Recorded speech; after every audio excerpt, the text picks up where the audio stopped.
You're listening to Drummer Daily, the only daily podcast just for drummers. Hey, if you want to get better at playing with a click track, and who doesn't, go to boomclick.net/start today. Hello again. Thanks for joining me. I'm so happy you're here. I'm so happy I'm here, and I'm so happy that we're here together. And once again, I am recording this podcast from behind my drum set, just sitting here in the command center, maybe you could call it, just sitting at the drums, just enjoying the peaceful place that the drums are for me. So today I thought it'd be kind of fun to talk about what I'm going to call a dirty secret of top studio drummers. Now, it's not really a dirty secret. That's more intriguing maybe than it is, but it is a secret. It's a quality and aspect that every, not only really, it's not just drummers. It's every studio musician that has a career. It's something that is common amongst all of them, with no exception. I'm not kidding. There is not a single professional studio musician who actually is consistently getting gigs or getting called to play on sessions that does not have this quality. And before I tell you what it is, I want to tell you what it is not, because it's not the thing that, at least when before I had a lot of experience in the studio, I had an assumption about what I needed to be and what I needed to do to be in the studio, and I ended up being quite wrong about that. So, what it is not. It is not, most of the guys are not virtuoso levels of technical skill level, or the technical skill. So what I mean by that is this. There is every professional drummer that I know, every professional guitar, bass, keyboard, whatever, even studio backup singers. There's professional singers who just sing backup. All of them are fantastic musicians. So don't get me wrong. There is a certain level of musicianship that is very high that you need to be at to be able to do kind of whatever's asked of you from a playing perspective. And so that's one thing. I will say that as a studio musician, and I've talked about this before, I think it's our job, and I believe this is not just true of being a studio, I think this is just as true of being a musician as a whole, in any situation, is that we should always be way technically more proficient at playing than whatever we're being asked to play. So basically, whenever a song or for playing in the worship band at church, the worship leader asks us to play a song, or we go in the studio and it's a producer or a musical director if you're touring live, whoever it is, whatever you're being asked to play, that should not be the peak of your skill level, whatever it is. And so there's another episode of the podcast that I've talked about this, I think, a little bit. So that's one thing. And so, but I just want to make clear that I'm not saying the studio musicians are not good players. Every studio musician that I know is fantastic. But I will say that they are not the best, with very few exceptions.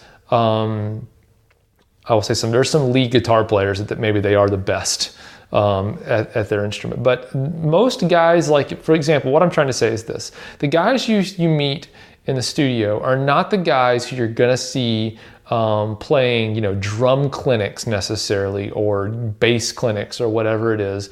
Then you're not going to see, fan videos of them playing live, capturing these amazing solos they played. You're going to, you're not going to catch on to that. You're not going to see that stuff.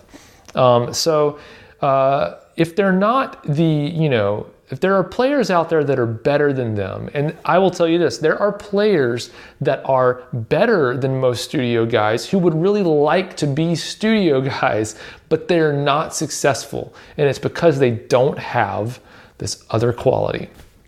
And what's the other quality? The other quality is, drum roll please. Oh, I'm at the drums. Let me see if I can do this.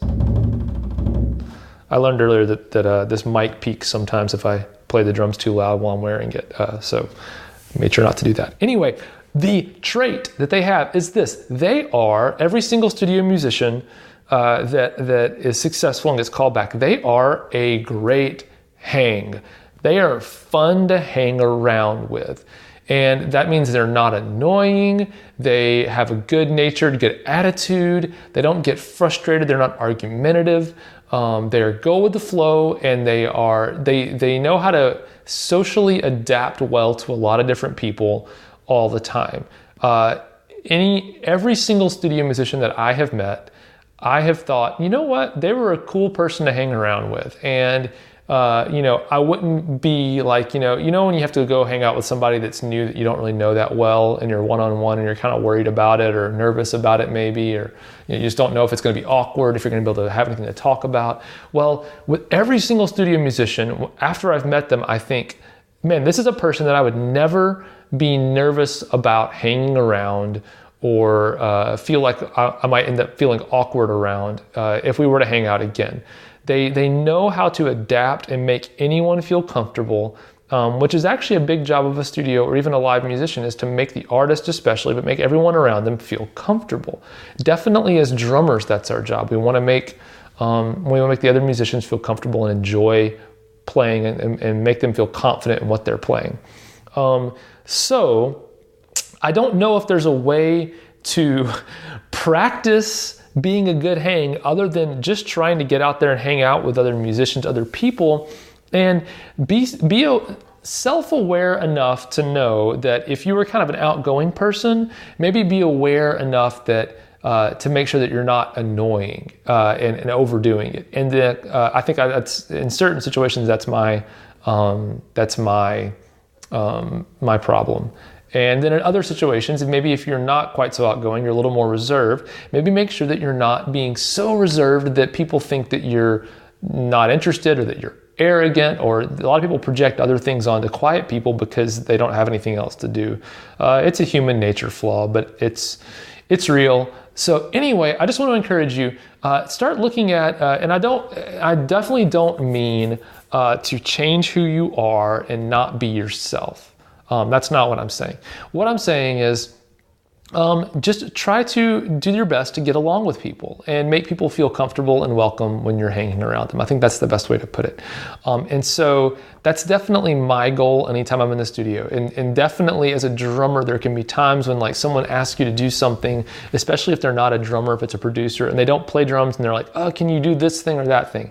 It can feel really frustrating, but it's our job to say, yeah, let me give it a try. And you try and you have a good attitude about it. And the great thing about it is that if you have a good attitude, having a good attitude glosses over a lot of things. Having a great attitude, especially early on for me, was what kept getting me called back to do more sessions, more and more sessions. It was, my playing was fine. It wasn't anything special, but it was okay. But people liked hanging around me enough that they're like, hey, if he's around, he's not gonna, kill the vibe or whatever. So anyway, just think about that today. I hope you're doing well, and we will talk again real soon. Thanks for joining me. Bye.